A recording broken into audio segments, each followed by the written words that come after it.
बिस्मिल्लाहिर्रहमानिर्रहीम। अस्सलामुअलैकुम। A1 TV के साथ में हूं अनम नकवी। सबसे पहले न्यूज हेडलाइन। यूक्रेन में यूरोप के सबसे बड़े एटमी बिजली घर में आतिशज़दगी। यूक्रेनी वजीर खारजा का कहना है कि रूस की बमबारी के बायस ज़ोपोरिज़िया प्लांट में आग लगी। रूसी फौज मुसलसल फायरिंग और बमबारी कर रही है। अगर पावर प्लांट फट गया तो ये चेर्नोबिल से 10 गुना बड़ा सानिया होगा। बिलावल भुट्टो के अवामी मार्च का मुल्तान पहुंचने पर शानदार इस्तकबाल। हजारों लोगों ने कायद का इस्तकबाल किया।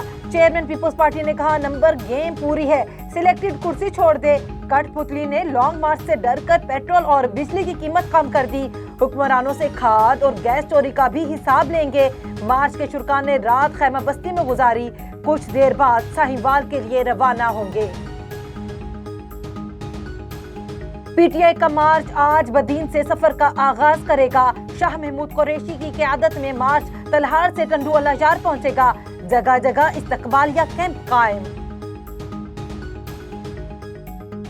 आलमी मंडी में तेल की कीमत में कमी आ गई। अमरीकी WTI खाम तेल की कीमत में $2.80 कमी के बाद $107.80 फी बैरल हो गई। बरतानवी ब्रेंट खाम ऑयल की कीमत $2.49 कमी।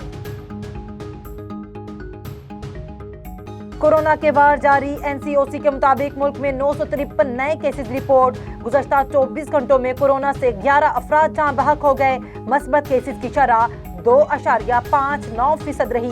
कोरोना के 890 मरीज इंतहाई निगहदाश्त में जेर इलाज हैं। हेडलाइन से फिल वक्त इतना ही। मजीद खबरों से बाखबर रहने के लिए देखते रहिए A1 टीवी। A1 टीवी, सब पे नजर, अंदर की खबर।